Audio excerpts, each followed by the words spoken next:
Good morning. It's Tuesday, November 1st, 2022. We're in the Commissioner Board meeting. We have a full slate of commissioner, our administrator, and our clerk of the board. So at this time, I'll call the meeting to order. If you'd please rise and join me in the Pledge of Allegiance. I pledge allegiance to the flag of the United States of America and to the republic for which it stands, one nation, under God, indivisible, with liberty and justice for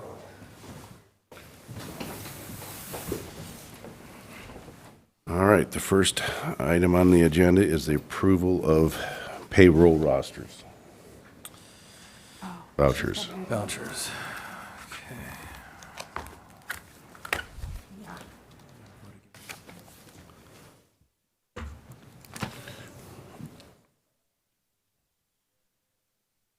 Move for approval of fund expenditures in a total amount of $2,421,450,000. I'm sorry, let me start over.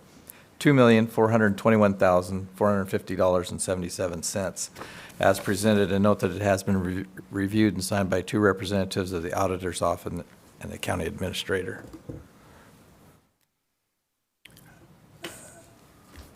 Before I second, that's the correct number, 2 million for payroll? I don't know I've ever seen one that big. No, it's Or is that fund expenditures? fund expenditure. Fund expenditures. Oh, okay. So the motion's for fund expenditures, not payroll. That's what I said, fund expenditures. Okay. Second? There's been a motion and a second. All in favor, say aye. Aye. Aye. Sorry, I thought I heard discussion of payroll vouchers. Not for me. Okay. Good enough. Thank you. That's the one and only. That is the only voucher we have today. Okay, the next item on the agenda is approval of the consent agenda. We got 6 items on the consent agenda. Move for approval of consent agenda items 1 through 6. Actually, 1 through 6. Thank you. Second? Been a motion and a second for consent agenda items 1 through 6. All in favor, say aye. Aye. Aye. Move down to the Commissioner Administrator updates. Mr. Davidson, do we have any updates from you? Because last week we had budget, but I imagine you have a few. I have a few. Update is, like you said, I spent most of last week with you gentlemen with the budget workshops. Friday morning, I was out of the county participating in the Historical Preservation Committee at that county, where just shy of $50,000 was awarded for grants to approval, subject to the approval of the Benton County Commissioners. Friday afternoon, I spent moving into my office and started investigating several issues that arose at the Happel Center. Most immediate concern was the Tri-City Cancer Center Foundation. I feel confident their concerns have been addressed. You 3 gentlemen should have received an email from Shirley to that effect last Friday, and I feel confident that those things will be completed before the event. There was another issue brought forward. This issue may involve contract compliance, so I don't want to speculate. I've done some preliminary investigation, and more importantly, have meetings set up this week with all involved parties, including SVM, and very hopeful I'll be able to report back to the commissioners before next week's meeting, if not before. We do have a new potential hospital representative that is in the process of submitting her application for the Mental Health Advisory Committee. I feel confident we'll have that information compiled this week so that you can make a decision next Tuesday. And I also participated in a WASAC roundtable meeting yesterday with Commissioner Peck, and I had several meetings with our HR director about expediting the work salary study. So that's my update. Thank you. Commissioner Peck? Well, like everybody in budget meetings most of last week, but did have a telephone meeting with the Benton Franklin Council of Governments dealing with staffing and budgets for the coming year, finalizing those. Had the WASAC virtual meeting yesterday that Mr. Davidson mentioned. After that, from about 2 to 4, had the Legislative Steering Committee going through the final process of narrowing 100 or more legislative agenda items down to 4 primaries and a couple of alternates. Last Friday, went by the Happel Center for a farewell for our last of our departing employees there, Diana, who's done great work and stuck it out till the end of her time, and we appreciate that. Those are the highlights anyway. Thanks. Commissioner Mullen? Budget meetings last week, same as everyone else. Outside of that, just the Pasco Chamber and some discussions with some citizens in North County about some of the roads up there. So that is it. And all I've got to report on is that I was up north in Franklin County driving on a lot of the roadways, and just want to report that I didn't see any problems on any of the roadways I was in or was on, so. Next, we have public comment. Is there anybody for public comment? Anybody on the phone? Nobody on the phone. Anybody for public comment? No public comment. We'll move down to weed board. Mr. Harris, Ms. Crystal, please. Thank you.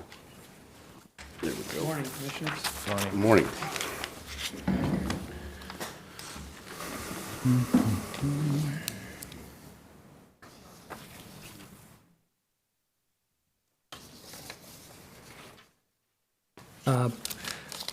Presenting our budget that Franklin County Board of Directors approved and sending your way for your approval. I'd like to start first with the payroll portion of it, which is, of course, the biggest part of our budget.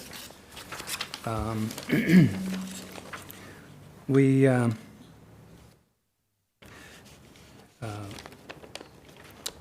currently staffed at 4 positions, and we intend to keep it that way. I think we can handle the bulk of what we need to get done.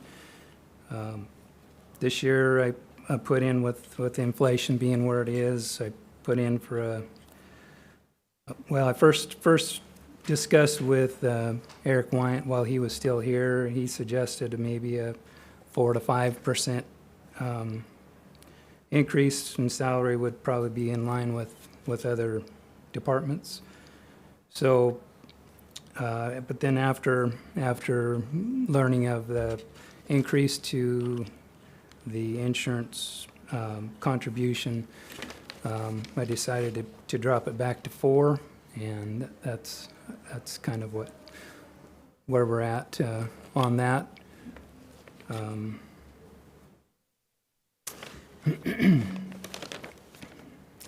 Any questions on our payroll side? Questions? Excuse me, sometimes we'll get materials like this right at the start of a meeting, and there's always a question in my mind, is this exactly what's in the Rita heads? If it is, then I can set this aside and stay with my Rita heads. Is there anything new in here from the Rita heads? As far as the 2023 side, it should be exactly the same. Okay, as what great. you- I what you just have in the Rita heads. wanted to make sure there wasn't something new in there that I was going to miss by staying with my Rita heads. Thank you.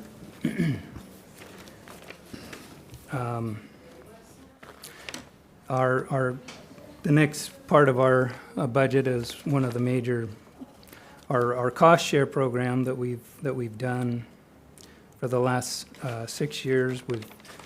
We have worked with landowners and helped provided some incentive for them to work on noxious weed control throughout the county. Over the past 5 years, we've been able to encourage landowners to control 3,000 to 5,000 acres a year through this program to control noxious weeds on primarily dry land ground, but also we've had some irrigated areas kind of north part of the county as well. So it's available. This program is available to everyone. We hope to keep it going as we go along. It's been pretty well received by those that have used it. It doesn't cover all their costs by any means, but it does help, and it provides that little extra incentive for guys to step up and do a little bit more. So we plan to keep promoting this for the future as well. So any questions on that? Questions? Yes, Mr. Davidson. I would just like to commend the fact that you point out to the board that the budgeted increase to fund balance, which builds up contingency funds, is 15 grand, and I think that that's good stewardship of public money. That's a good thing. Thank you. I do want to ask a question about the, just so the board would be able to know, the reduction in capital assets. Is there particular, Well, kind of a combination of a couple of things. One, we've replaced the majority of our vehicles. Our equipment is fairly good shape, so I felt that it would be a good area to kind of help offset some of the increases that we're picking up through payroll. So kind of a balancing measure. it's good that you got newer equipment. And I got a question on the chemical. You were going from a reduction of 15,000 on chemical. Did you pre-buy that, or? No, we will at the end of this year for our road spraying program, as well as for our own use, I believe. Our budget for the road spraying has been trimmed a little bit, so that's part of it. And one thing I guess I kind of neglected to mention, and in our budget, the chemical portion of our budget is reimbursed. About 80% of it is for road spraying, and that's 100% of that 80% is reimbursed back to us. So, and then two, we also have some contracts with state parks, Bonneville Power on their right-of-ways. So, and in that, through that contract work, we're also reimbursed for those chemicals through that for some additional chemical work, so. Okay, and then I only see an increase of $1,000 on fuel, but I know where fuel's at because as a farmer, it is incredibly high. How are you Yeah. getting away with just $1,000 increase on fuel? Well, basically, I don't know, I guess I have a little optimism that maybe we'll see some relief a little bit on the fuel prices. I hope you're right. As a farmer, I'm hoping you're right. But yeah, we have stayed within our budget the previous year, so it's probably actually a larger than $1,000 increase based on what we actually have used this year, so. Okay. Any other questions? Yeah, I just want to follow up on the fuel thing. I was having the same thought. Maybe you hadn't expended your full budget last year. How much carryover do you think you have in fuel from last year, fuel budget? I believe we were a good 1,000, 1,500 below what we budgeted for Okay, last year. so still fairly close, though. All right, thanks. On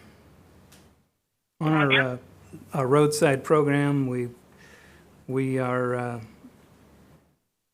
continuing on with that. We hope to get some spraying done this next 2-3 weeks, weather permitting. The rain is good, but it would have been nice if we could have kind of gotten some of this done a little earlier, but previous week was pretty well filled with rain, or with wind, excuse me, so kind of hard to spray and have the spray hit the ground when the wind's blowing. So at any rate, we are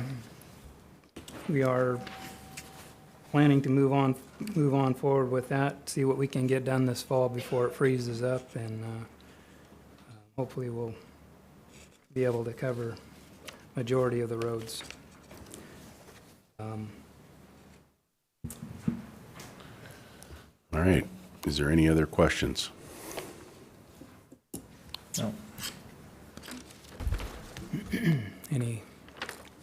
I just want to say I want to compliment you on your budget. I appreciate you keeping everything pretty much even par.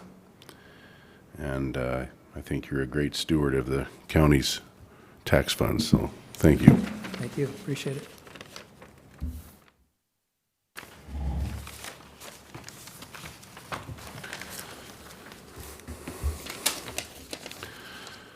So with that, do I have a motion for Resolution 2022-285?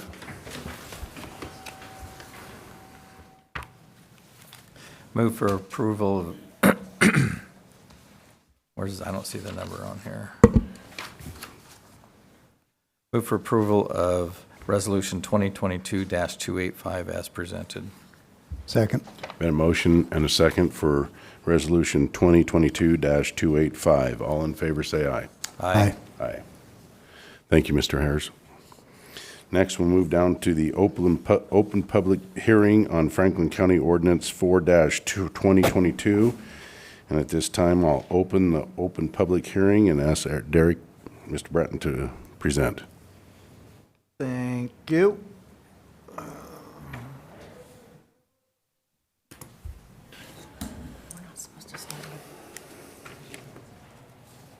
Oh, what time is it? Oh, we actually can't start the public hearing until the advertised time.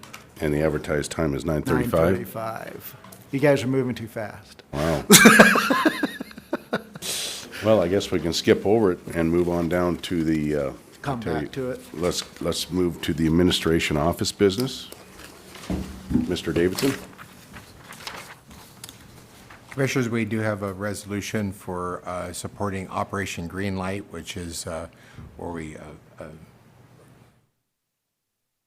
salute our veterans that have served us in uniform, the men and women, by a green light being displayed on the courthouse. This is something that's happening throughout the country. We've got a resolution that we pretty much provided to us by the National Association of County Officials, tailored for our county to approve, and that's before you for approval.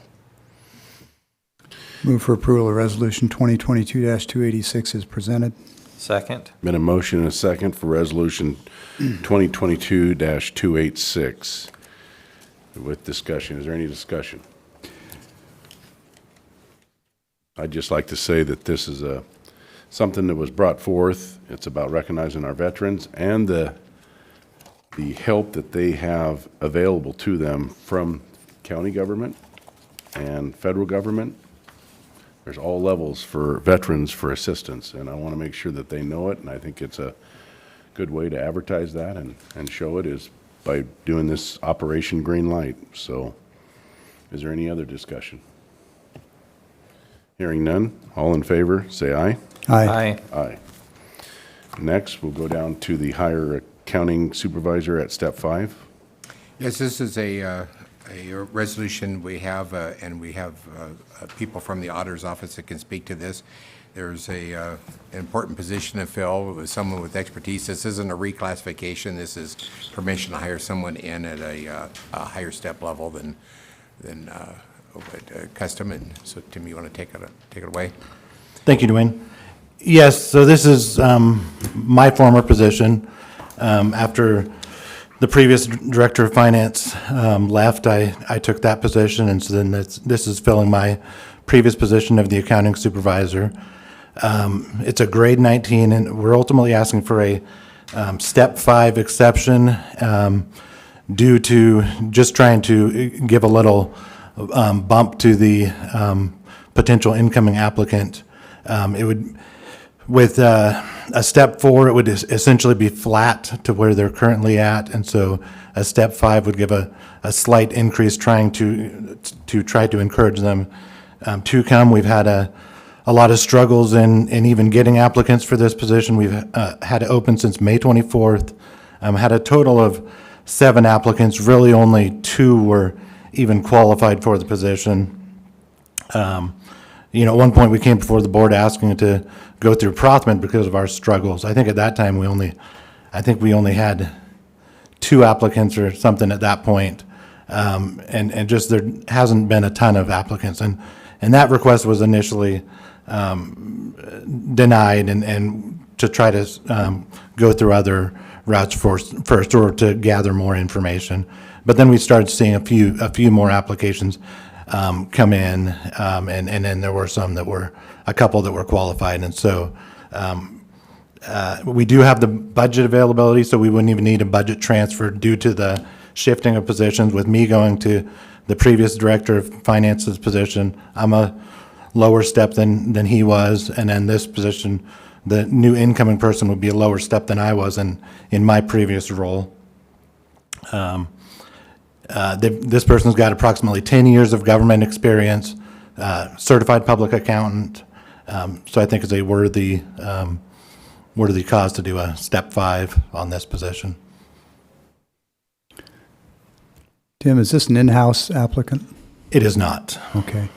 I appreciate, Mr. Davidson, when you started out pointing out that this is a step increase, which doesn't change the grade or the position description or anything else. It merely is a different step within the same grade, reflecting the experience of the applicant. It's exactly the kind of thing that I think the board should entertain as applications come along, as opposed to some of the things we have entertained lately, which were actual grade changes and position changes. Those should be done through the HR process that's upcoming. But I think this is a perfect illustration, a perfect application. My only thought would be, given 10 years of experience in being a CPA, if a 5 is only a marginal increase, you could have maybe even justified a 6, but I certainly support the 5. Thanks. So Tim, with your taking over Tom's position at a lower grade and this at a lower grade, what's the savings to the county on those two reductions? Just ballpark figure.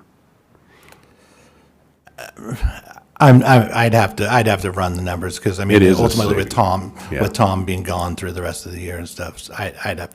It I is a wouldn't be able to do savings, it. though. I mean, Yes, we're paying at a lower grade level, so Yes. it's a savings to the county. Correct. So I appreciate that. Mr. Mullen? Questions? No, I have no questions. I think that we should move forward with it. If he has the opportunity to hire a qualified candidate, then we should approve it. I'd move for approval of Resolution 2022-287 as presented. Second? There's been a motion and a second for Resolution 2022-287. Is there any further discussion? Hearing none, all in favor say aye. Aye. Aye. Thank you very much, Commissioners. Thank you. So with that, we are down to public comment, but I think that it needs to be held till after the open public hearing, which is not going to start until 9:35. So at this time, we'll probably recess till 9:34. So we'll take a 12-minute recess.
It is 9:35. Present, please. Thank you, Chair. Oops, get the right thing up here.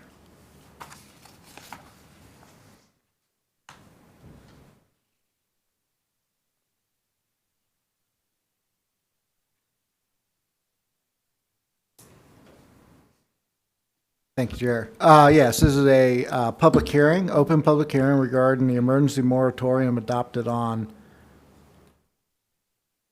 And I have opened the meeting already. I opened it before.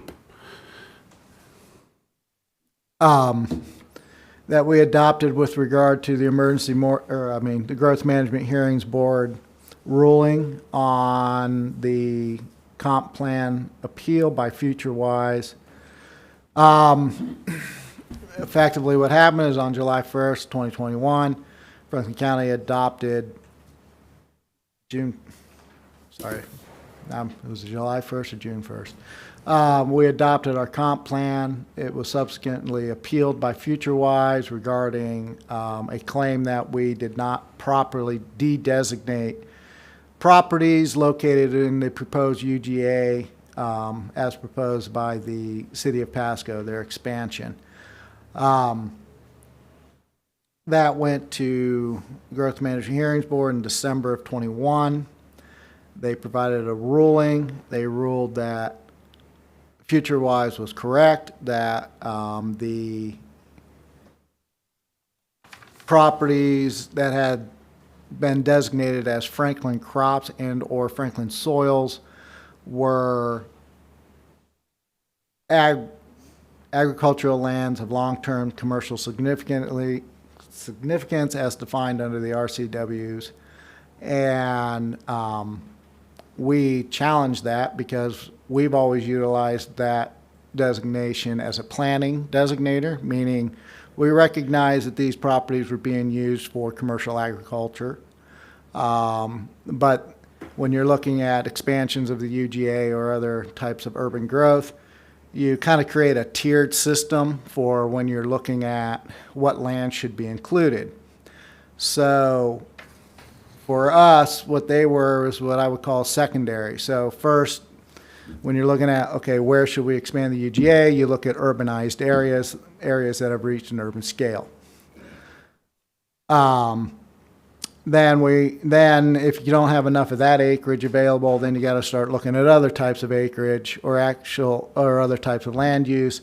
So we developed a concept, I guess you could called Franklin soils, Franklin crops, recognizing that if the urban areas aren't available or urban scale development isn't available, then these would be the properties that we move into next. Last would be moving into designated resource land. In Franklin County, we only have two. We have mineral and we have agricultural. In order to do that, you have to go through what's known as a de-designation process. You have to take that property, change its status from an all-tac, in our case, or a mineral resource land. You have to change that designation. You do that through basically a comp plan amendment process. So the hearings board ruled that because of some language in the 2008 comp plan, they interpreted it to say that we were saying they were all tax. We have always said that they weren't. They made a ruling. So what we have to do is then we had to comply with that ruling, even though we're still challenging this in court and we're in the process of an appeal of that decision. In that vein, staff implemented or requested that we implement an emergency moratorium on the properties in question. When you do an emergency moratorium, you're not able to necessarily follow the normal noticing processes or hold the public hearings and things like that. So when you do that, you have to have a public hearing before the body that implemented the moratorium, hence open public hearing before you today. What I have are basically some maps, and this is really an opportunity for the public or the board to ask questions. We hopefully have our attorney online, but there's been some technical issues. Todd, are you there? By any chance? Yes, I'm here, Derek. Okay, good. Because he will be able to handle all the legal maneuverings. It's been a little frustrating. It's taken us a while to get some of the things from, we had the hearing in December. We just got the record. I'll let Mr. Hume speak regarding the next steps and timelines. But the moratorium covers this area in red. This box here. This area is the only lands that were actually brought into question regarding our comp plan UGA expansions, the industrial zone properties along 395 and Railroad Avenue. Those weren't part of the challenge or anything like that. So those are just going about their happy little business. It's where the Dairy Gold in that area. It really involves these properties here that were intended for the city of Pasco residential growth and commercial growth expansions. So what that looks like, this was the proposed UGA expansion to cover this entire area. This is a little cutout here, and then that was another cutout that the county implemented because this was actually an all-tac. So we saw that it was an all-tac, a designated ag land of long-term significance. That little curve, this line used to run straight across. So we cut that out. And this has to do with the fact that this area right here, due to agreements with the airport, can't ever reach an urban density. So why include it in the UGA acreage count? Hey, Derek. Yeah. Quick question. So you went to the trouble to draw around the areas of long-term ag significance, the all-tax, as you call them. And the areas that are under question are ones that were labeled Franklin soils. Correct. So the question is, have you found anything in the historical record of the county, back to the 2008 plan, that actually defines Franklin soils? Because clearly you've used two different labels in nearly adjacent areas for two different purposes and meanings. Absent a definition in our paperwork, it's hard to persuade the hearings board to see it as anything other than an all-tac. I don't agree with them, but the question is, do we not have anything in any discussion, any minutes from meetings about Franklin soils being different than all-tacs? We presented multiple documents that we thought showed that point. Frankly, I'm still not clear how they read it the way they read it. Okay. It really all comes down to a one paragraph section, and commas apparently make a difference, because when I read it, it says, to me, it's a descriptor. This is what a Franklin crop is.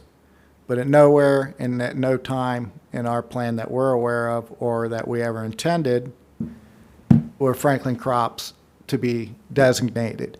We specifically called out the properties that we designated, and that this is the current one. This is also. So when you look here, you see all these different colored circles and squares and shapes, polygons. Those are all designated all-tac lands. We literally sat down and drew them. And this is back in 2008. You'll hear references to map 8 and things like that. Derek, are there other categories, been a while since we've looked at this in detail, that use labels like Franklin soils, labels other than all-tax? What you were describing as sort of subcategories? Because I think what Right. the hearings board is doing is looking at Franklin soils and saying they're a subset, a type of Altac. And maybe I'm misinterpreting that, but that's my sense of what they're saying. So are there other things like Mesa soils or Connell soils or Franklin soils or Adams soils? We list, these are the types of soils that make up Altacs. Okay. And our definition. And Franklin soils isn't on that list? Not per se. Now, some of the soils that are in Franklin's, that we have areas that have Franklin soils, the Quincy soils, Right. both have Quincy soil. And that's what we thought we were doing. We were clearly just saying, these are Franklin soils. Yeah, they got some of the same stuff as Altacs. Types of but soils, these not are all not use or Altacs. value. Types of soil versus use and value. That's what we had in the '08. It was just talking about the types of soil. So if Our if you labeled one caliche or something, they, under this same approach, would have called that an Altac as well. Potentially, I guess. I can't speak to exactly their reasoning because frankly, to this day, I don't Yeah. quite understand it. What? Because Yeah. when asked, we told them, this is what Franklin soils means. And when interpreting our regulations, there's supposed to be a deference to the local municipality that created those, because we're the ones who know why we did what we did. However, and nothing changed except for the fact that we didn't add or subtract all tax from 2008 to here. It was now all of a sudden we're going to decide what you meant back in 2008. That's how I interpret what they're saying. Okay. And hence the appeal, because we don't believe that this is a correct interpretation. So it doesn't appear that it makes sense to you any more than it does to me. Thanks. But as you can see in this map, these are defined specific soils and types. These are lammards.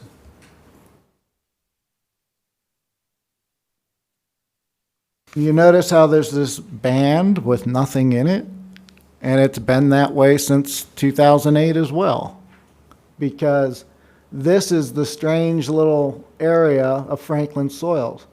Now, the reality is the entire county practically has, not literally the whole thing, but from this area over, the cities sitting on prime farmland, it's been converted over time. So it's you have to draw a line somewhere. And we drew the line back in 2008, a mile out, figuring, if you run the measurements, you'll see that it's an oddly mathematically precise distance. Soils don't run based on mathematics or distance. They run the way they run, but yet our boundary was pretty consistently 1 mile buffer, because we knew the city of Pasco only has 2 directions to go, north and east. Yeah. So again, we are a little confused as to what all of a sudden these become all tax now, even though we've clearly from day one said this is a projected area of UGA expansion. So I think I know the answer to this question, but let me ask it anyway, because I'm really not sure.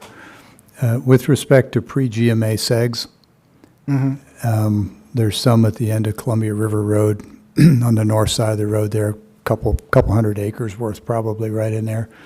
Does the fact that something is a pre-GMA seg speak in any way to its intended use as a lammard or as something other than an Altac?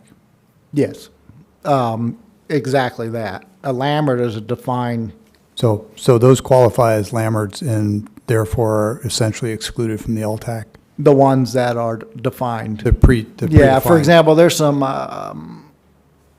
5-acre segs Right there. right in that area, but I don't know that they're necessarily in lammards. defined landward, those are treated as ag lands. Okay, well, that's a If further our- clarification. Okay. Yeah, they've got an ag designation maybe or something like that. Now, the So- ones so if over I- here, If though. I could, before you Uh-huh. change, because that's really is on point for what I was trying to decipher, is if it's a pre-GMA seg, it doesn't have the same standing necessarily as a Lammert. It has to actually be identified as a Lammert. Correct. For it to be free of this current problem that we're having. Right. All right, so there are some pre-GMA segregations in there that they could in fact be looking at as Franklin soils and considering them all tax. Could be. Potentially, The fact yes, that they're yeah. not, the fact that they're pre-GMA segregations doesn't keep them out of this problem. Correct. Yeah, Yeah. all right.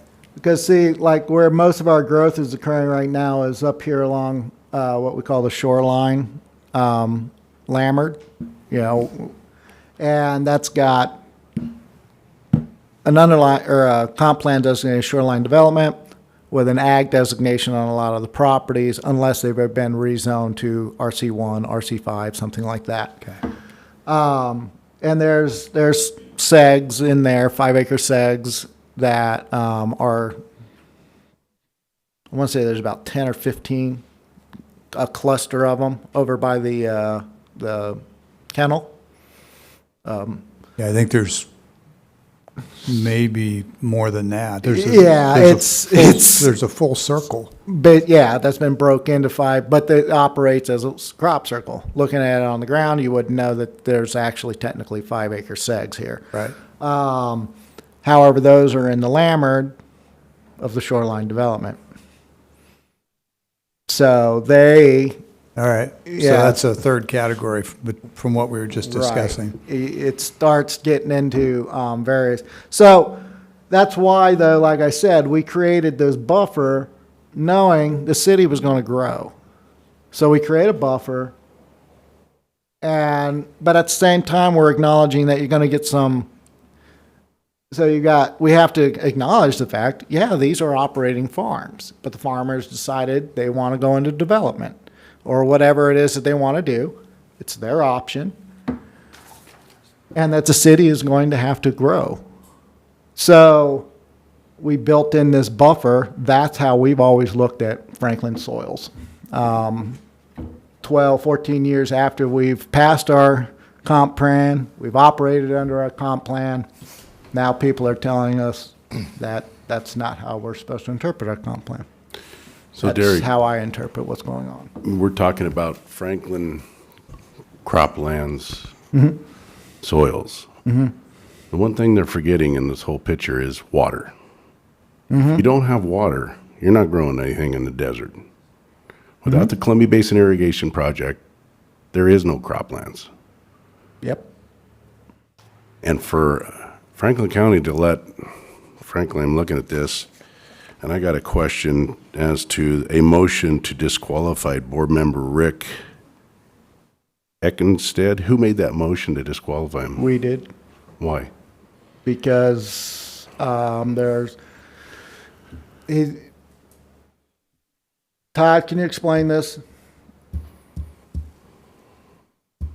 Yeah, happy to. I wasn't involved at that point, but I understand the reasoning, and I think I understand the motion. I think the motion was made because Rick's wife worked for, and I can't tell if she was at the time, she recently left the employment of FutureWise. At the time the motion was submitted, she still had an email address, when you looked it up, at FutureWise. So the thinking being, you can't be a neutral arbiter if you're literally drawing a paycheck from one of the, from the petitioner.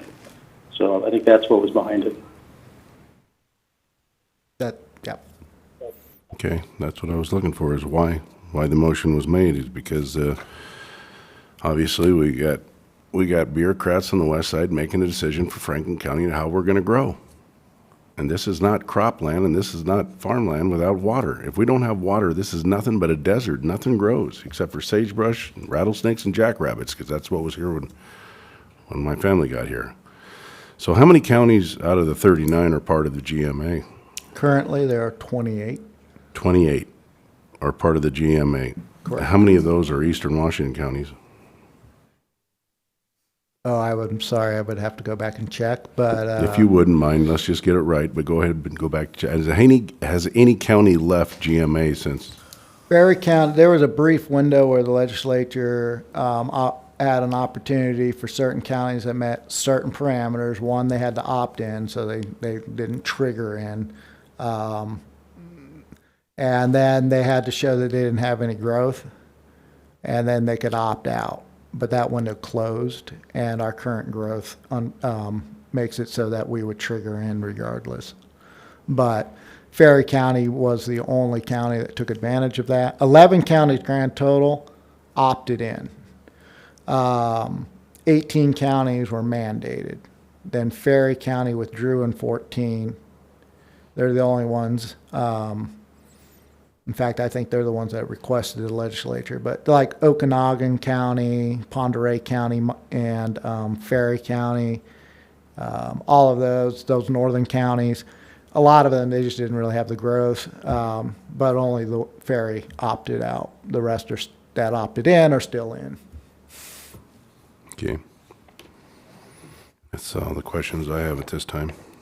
Is there any other, Mr. Davidson? Just for clarification for mine, I might have missed this and you explained it, but can you go back to the first slide you had with the boundaries? That one or No, this previous. one? That one. I might have missed this in your subsequent discussions. You may have explained it, but the one green island there this the site of Darigold. No. Darigold's way over here. Can you explain the reason These? for the two? You never touched on the other island at all. The Hector sign? The island to the left. Yeah, these are lammards. So they're existing designated lammards. They're not designated ag lands. The moratorium, map represents the moratorium effect.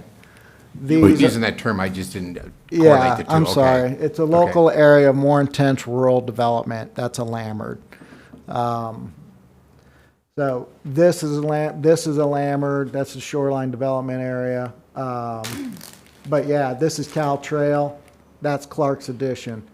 That's a lammard, and that's a lammard within the area. What you've done. I get it now. So Derek, the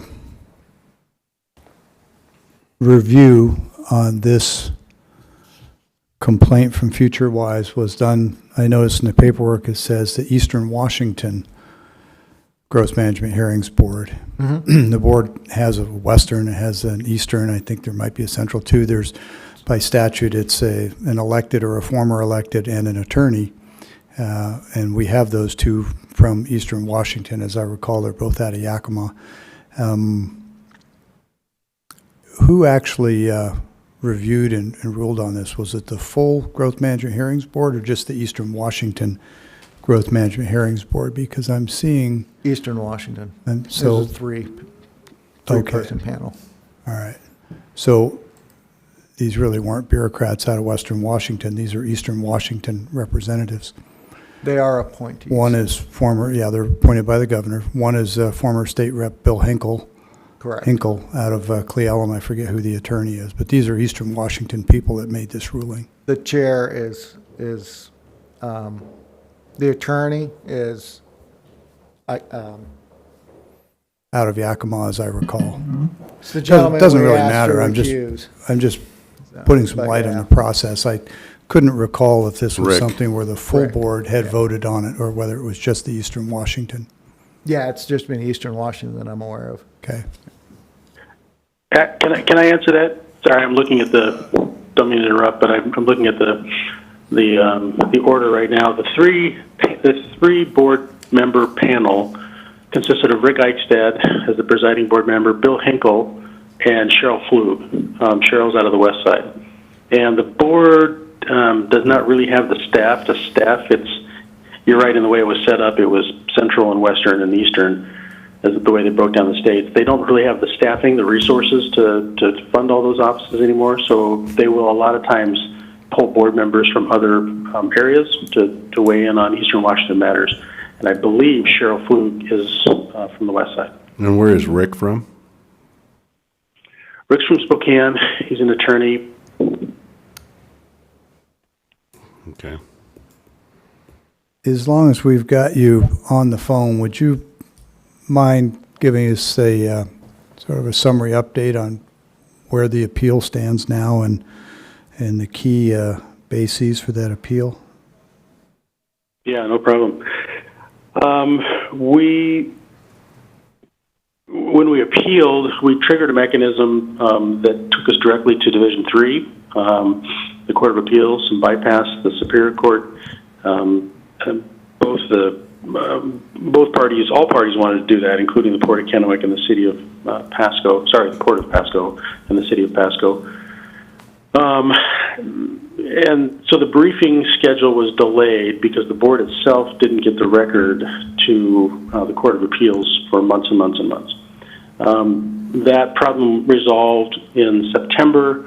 Our briefing was due yesterday, so our first brief to the Court of Appeals was due yesterday. Future-wise, we'll have a brief that is due 30 days from yesterday, so December 1st. And then our reply brief is due 30 days from that, which would be essentially the first of the year. Then the Court of Appeals will set a hearing date, which could happen anytime. My guess is it'll happen probably not the first quarter of the year, but the second quarter of the year. Usually they're 3 or 4 months out in scheduling those. That will be heard, and then it's sort of undetermined as to when we might get a decision back from them. So that's the process of where we're at. There's another track here too that I think is relevant to this hearing. The way you've noticed it is the boards. We had a hearing on compliance, whether or not this moratorium brought you into compliance. We got a decision back yesterday that said that no, that the county is not in compliance, and so there'll be steps. And I don't know whether or not you want to talk about it now in this hearing, or Derek, if you want to note this for some other time. But there would be steps to come into compliance. Derek and I haven't even really talked about it. I think they're fairly easy. I think in our hearing with the board, they weren't terribly concerned about sort of the moratorium that's been adopted or the process. There was a couple of words, really frankly, like 2 words that they wanted to tweak, and I think we can come into compliance fairly quickly with that. But that's a rather new development, and Derek and I and Jennifer would have to sit down and talk about how to approach that. Just got that yesterday. That we're out of Early compliance. morning. The ruling on the compliance hearing, so. They seem to take issue with a couple, but I've only briefly reviewed it, and with legal documents, the devil's in the detail, so, I haven't, that's why I didn't really speak to that matter, because I'm not prepared to speak to it at this point. We just got it yesterday. So, but as Mr. Hume stated, it's a relatively, from what we understand, what they had issues with were, I used the term rural instead of agricultural. And then there was another little thing. So I may be bringing back a moratorium, or we may just go for broke. We've got to get together with the attorneys and figure out our best approach. Is there any kind of deadlines for compliance with those recommendations? Yeah, what is it? Is it the end of the month? November? It's a brand new month, so hopefully it is. Yes. So the compliance schedule, compliance due, let's see, December 28th. Oh. The compliance report is due January 11th, and the objections to finding compliance due January 25th. Again, something we'll probably talk about offline here, but that, when you figure in the holidays, and to the extent that there needs to be any sort of legislative action taken and what that process requires, we're going to have a quick turnaround to meet that. Again, I don't think anybody's going to find sort of what the legislative fix here is, if that's the direction you want to go, to be onerous. It's just that we're going to have to, it's a quick turnaround because you just lose essentially the last part of the month in December. Just for clarity, that's December 28th, you said? Yeah. Mm-hmm. December 28th is the compliance due date, yeah. And what that means is that's when we have to have taken action, we, the county, have to have taken action to to come into compliance. January 11th, we turn around and write our what's called a compliance report saying, here's what we did. FutureWise has an opportunity to object, and then there's a hearing on February 22nd to discuss. And this is why, in the language of my work plan that was included in your packet, it says, here's the dates, and then it starts going TBD, TBD, TBD, to be determined, because it starts moving into these timelines. And at the time I put that together, we hadn't received the compliance hearing results. So I will be able to put together a more accurate timeline on some of those next steps. The worst case scenario, we go through the full process. Then we still have the option of going through a de-designation process. But I don't want to go through that because, like I said, it's a comp plan amendment, basically. And I don't think that there's a justification for us to go through that resource use unless the courts order us to do so. There is a third option on this. Again, this is getting beyond the scope of the agenda item here, but the third option would be to seek a stay from the court, from the board's order, which is a possibility as well. If that's right, that's still an option. So my question is, to the attorney, is what do you think our chances of winning the appeal are?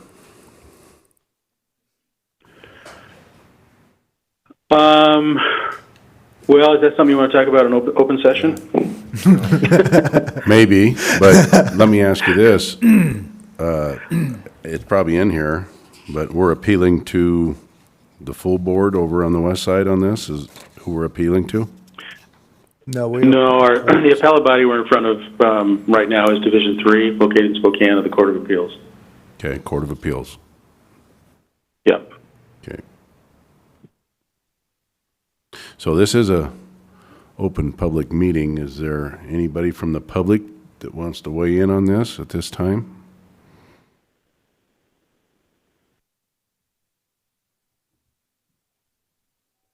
Good morning, Commissioners. I think all three of you have identified something this morning that we need to take to heart.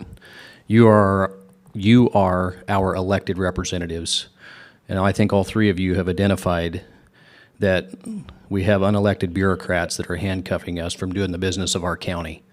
I appreciate you recognizing that, and I appreciate you going through this deliberative process, but it's a struggle that we have every day in our county, is unelected bureaucrats pushing us around. And I think that's unfortunate. I appreciate you recognizing that you are the ones that are elected to represent us, and encourage you to continue to do that. Thank you.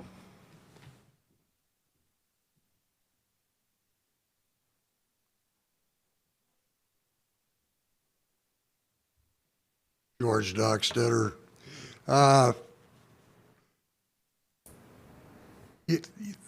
having the moratorium on, there is nothing that can be done to further growth in Franklin County.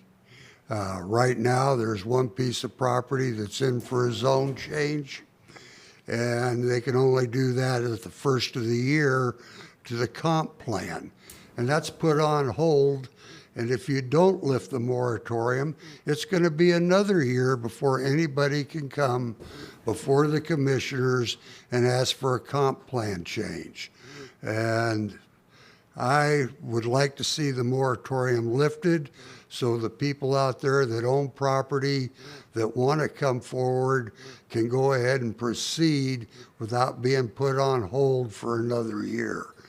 And the other thing I want to mention, I brought it up once before, let's expand out to Self Landing Road over to 395 to the river, and let's delist everything and go change the comp plan to 1 acre zoning, and then we won't be fighting this garbage. In another 10 years, we're going to have to fight it all over again. Let's get it down to the zoning 1 acre. And there's people out there, my neighbors, I don't want it, but it's something to do for the county, for the growth. I've got one set of neighbors, there's no way in heck they'd want it, but at least it's done. Or go to the Esquatzel, and then you won't have to fight this deal for the next 30, 40 years. And people will understand why you're doing it. Even if they don't want to develop, they don't have to. They could keep farming. And all that property out there that's in question, if it's classified by the Bureau of Reclamation, is Class 6 ground, which is the worst classification you can have for farming out there anyway. There's hardly only Class 1 ground out there below Self-Landing Road.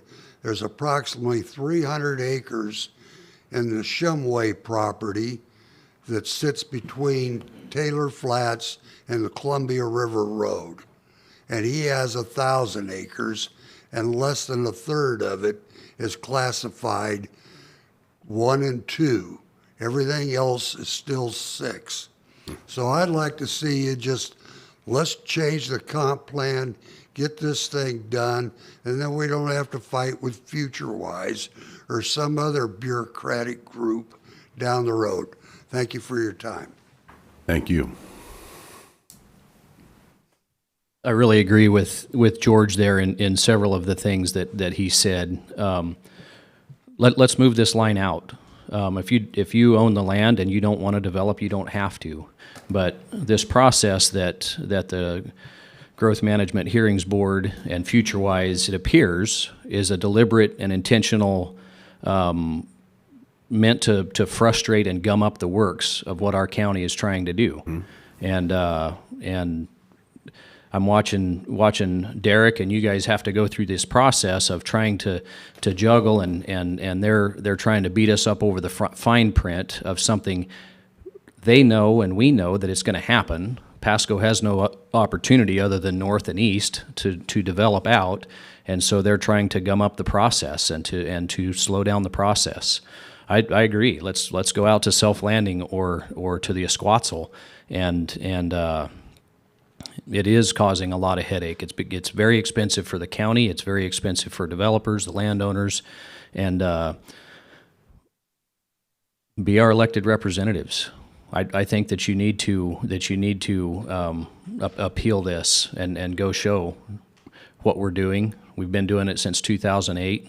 We have a process, and for our planner to have frustration, not even understanding what they're trying to describe, is them trying to gum up the works and to use the fine print against us. And I think that that's wrong. Anybody else for public comment? Anybody on the phone? We had one, but no longer. Okay. Hey, Derek, just for the sake of everybody's understanding, could you speak to the GMA and the extent to which it does or does not allow us to simply go north and draw a line? And we can keep it pretty broad, but... Long story is that up until an area is included in a UGA, it has to be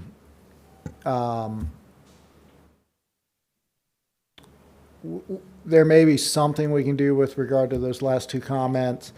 I'd have to go back and look at it, but long story short is ag lands or areas outside of the UGA are supposed to be developed to a rural standard unless you designate them, and that's why the UGA, you've got your municipal boundary, the UGA.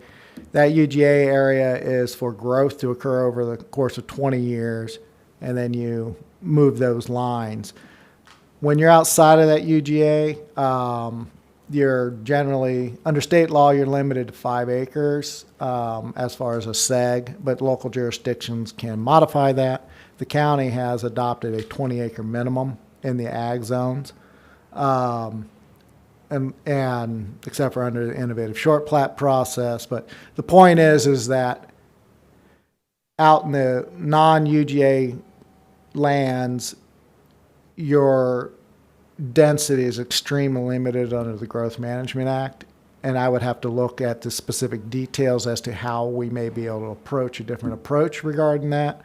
But generally speaking, land outside of the growth management area is supposed to be developed at a rural standard, not an urban standard. When you start getting into 1 acre lots or smaller, you're starting to hit this, often what's referred to as a suburban zoning, where it's kind of, it could be considered rural, could be considered urban, depending on the specific jurisdiction and various other elements. Did that answer the question? Well, I mean, to it explain touched the on it. GMA is it's a book. I think it starts with looking at the title of the act, growth Management, right. Right? Yeah. Then the second piece is who is empowered to manage it?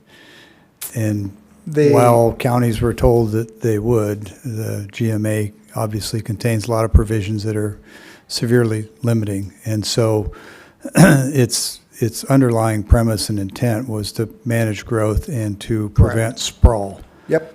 The opposite of which is higher density. And so just my view of it, but I've been working with it for a number of years, is that it's intended to constrain growth enough to ensure that there's a lot of infill and that you have higher densities in those urban areas before you consume more and more rural or farm ground. Yeah. And so there's that ongoing tension between the two, and the GMA specifically would prohibit you from going north and drawing a line across. You have to show this is how much growth we anticipate and can really document over the next 20 years. Yes. If you go outside of that, you're going to find yourself right back where we are now. Right. The root of this entire premise is what we've all sort of talked about, which is the representation that's interpreting the GMA, aside from the legal interpretations in the court, are these local or somewhat local people who have been elected, or are they appointed by various administrations that have differing views on the GMA?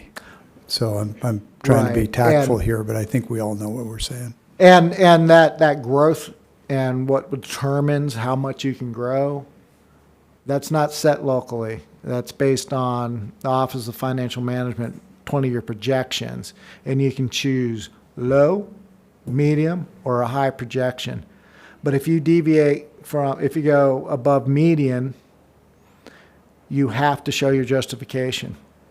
Well, how did you think, why do you think you're going to have that expanded growth? What's your metrics that says? So you have to justify if you deviate. Now, they're fine if you take the low. But even there, you're supposed to kind of explain why you don't think you're going to have the growth. Median is the preferred metric. So every year, the OFM does a survey of jurisdictions to determine, population growth based on building permits and things like that. They're very good. They're very accurate. That said, Franklin County freaked them out because they were off by 9,000 with Franklin County because we hit that growth that they hadn't seen. So it does happen, but even then they call that out in their next year's report and they adjust for it. And that's what we have to base our growth on, or we have to hire an outside analysis, and that's very expensive. Which OFM projection are you referring to that was 9,000? Because I thought their census projection was in the hundreds or less. It was astonishingly close. It was just, I want to say it was the 2010 census, and then when they did the 2020 census, they found out that they were off by 8,967 or something like that. Yeah, the 2020 was pretty much spot on. Right, and that's what I was saying. They're generally, and they were before. It's just that that's right when we hit our growth spurt. And Bottom nobody line was is the projecting GMA it. is law, and until we can get it changed, we don't have the legal ability, as I understand it, to just go north and draw a line and say, this is going to handle it for the next 40 years, problem solved. As much as some of us might like to do that, that would put us in a bigger legal battle than we're already in over this relatively modest appeal. Potentially, yep. I don't think potentially is even the word.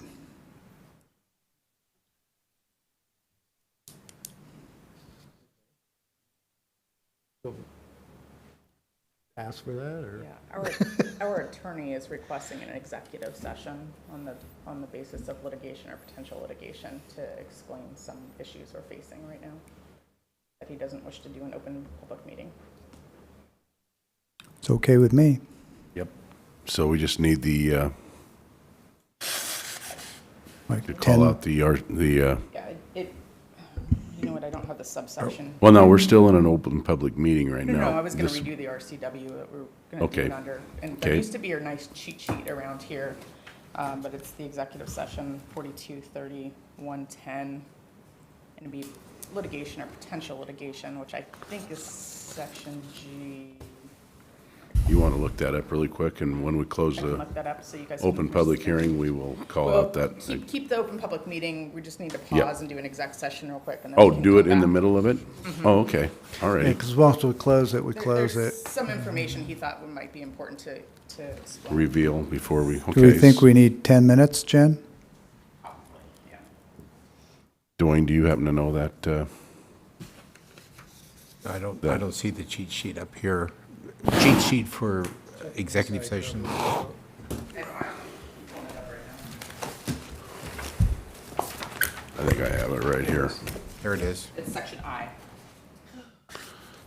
So, Mr. Davidson, you want to call out the executive session? Got it in his hand. Yeah, Mr. Chairman, I recommend a 10-minute executive session under RCW 4230-110-1I to discuss with legal counsel matters relating to agency enforcement actions, litigation, or potential litigation. Thank you. Okay, before we move into it, did I hear you say 4231 because it's 4230.11, right? Are we doing that now? Right. Okay, so let me get. 4230.11I. Okay. So at this time, we'll move into executive session. That's when I'm putting executive session. Let me, I'm calling Austin right now. That's up to you. A direct line into here, that you just call, that might be.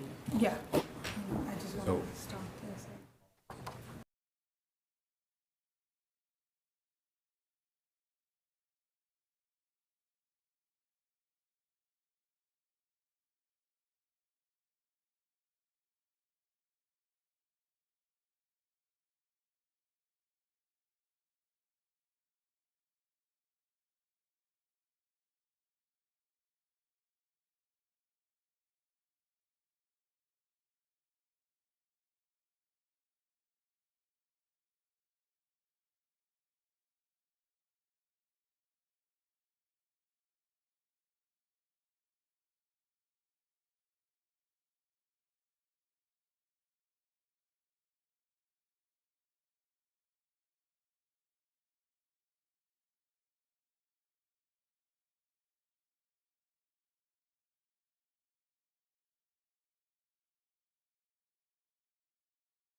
Extend for another 15 minutes, same RCW 40.30.110I.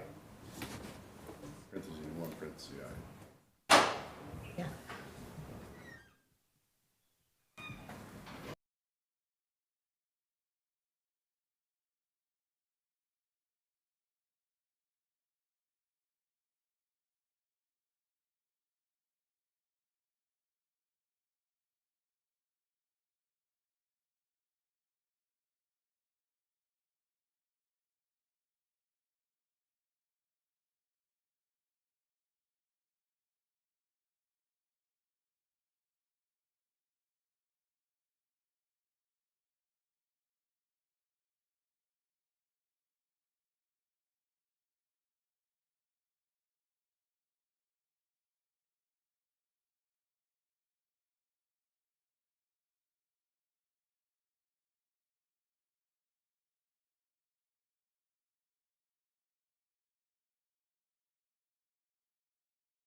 I don't think we need you anymore. I think we're probably good. We're good. If we do, I know where to find you. Yeah, let's go ahead and open the door. All right. And the action is no action. There's no need to reference January or anything else. It's because normally when we implement Right. regulatory But I'm like, controls, we're on, the so public we has move an it. opportunity to speak in advance. Hey, to be clear, it's too late. We're recording, so.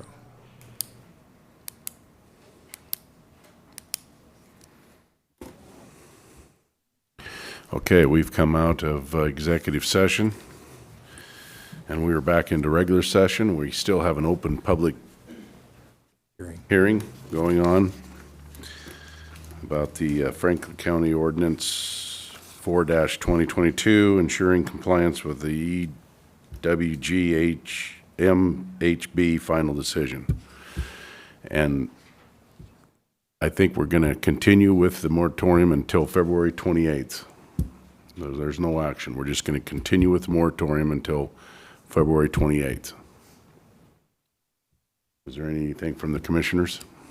I think that's a board decision, respectfully. And then I The, think, yep. the hearing today is a requirement of the emergency moratorium put in place previously by resolution. And I think the board's position is, and again, not speaking for the board, my position is, excuse me, that we just take no action and the current emergency moratorium remains in place. And if that's what you intended, then it sounds like, I concur with that. Yep.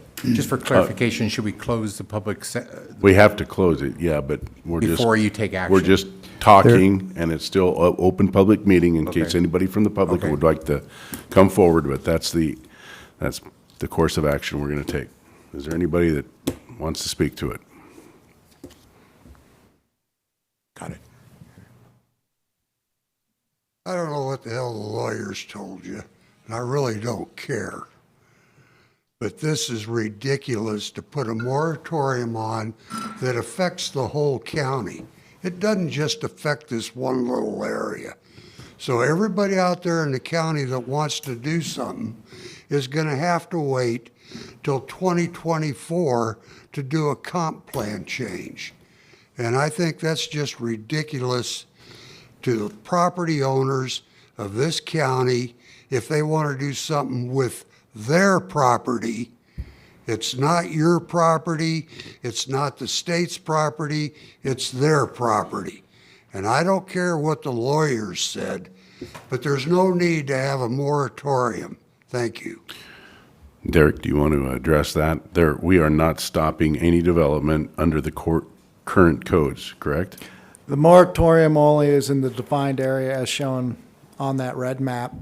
It does not affect, and in fact, properties within that area are allowed to develop as they've been allowed to develop before the 2018.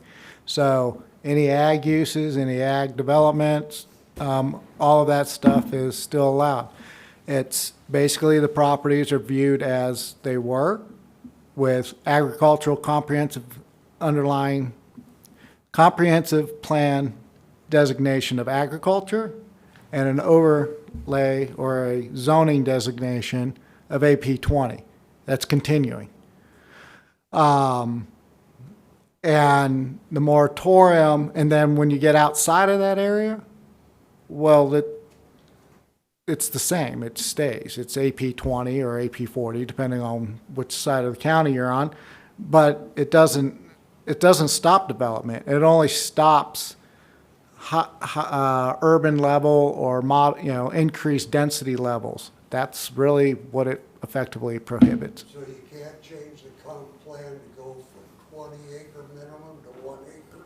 Not in that specific red box or octagon. Outside that box, you can still do that. You can attempt, you can apply to do so. How come Fred Oberding was stopped from applying? We are preparing that docket now. Well, I was told it was put on hold while the moratorium was going. I would have to, I don't know where that information came from. Eric, I'd recommend you take that up outside the Yeah. hearing. We're outside the Yeah, scope. sorry. Yeah, we can talk. Will this affect any of the actions being taken by the city of Pasco on the area that they have annexed that is inside of this new UGA? I have no authority over the city of Pasco. So this, as far as you're aware of, this has no effect on actions taken by the city of Pasco on their most recent annexations? Yeah, if it's in their jurisdiction, it's under their authority. Anybody else for public comment? Anybody on the phone? Nope. So at this point, I will close the open public hearing with no action taken. And we have already moved through the administration office business, and we have our last public comment. Anybody for public comment? Nope. Nobody there? Derek, would you be willing to pull up the map that shows that area? If you closed it, that's okay. I think I can describe. So I wanted to point out to the commissioners two areas that have frustrated some landowners and have complicated the process for down the road. The area that is in the airport exclusion zone, it's a part of the current Farm 2005 that has the jagged line written around it, is frustrating. Don't understand the thought process or the reasoning behind why that the county chose to write that outside of the UGA. I think it should be corrected and should be straightened. What it did is it took a single parcel and it put it in both the city and the county, and it provided complications for the landowner in his process of development. It took land that the density requirements that are in that airport overlay zone wouldn't change whether it's in the county or the city. He can only do a certain amount of density in that area, but what it did is it broke up his parcel, made it more complicated for our assessor to assess those parcels, and it also made it so that he can't use that as city park space, as it doesn't lie inside of the city. And so I think the county should rethink that, readdress that, and they should adjust that boundary to be straight so as to allow the developer to develop it the way that he give him more options to develop it inside of his own parcel. And then a second thing I wanted to say is the single circle that on the south side of the road that was left outside of the UGA, I think is unfortunate. I think it was short-sighted in the way that it was done. It essentially ties the landowner's hands there, as there's higher than county density development on three sides of that property. So what it does, because of needed sprays and applications, it's taken potatoes, corn, and a lot of high-value crops out of that. It hasn't precluded growing hay, but hay requires using the natural environment, which is due to bale. So you have high-density development on three sides of that property, and you're out there baling at 3 o'clock in the morning trying to pull a high-value crop off of that field, and you just provide a tremendous amount of headache to that farmer trying to, he can do it, yes, it's still in the county, he still has farm ground that he can farm, but it makes it very difficult for him because of the headache that is involved with all of the noise complaints, essentially farming inside of town with high-density development on three sides. So I think that you should reconsider those two areas and potentially address them. Thank you. Thank you. Anybody else for public comment? Seeing none, this meeting is adjourned.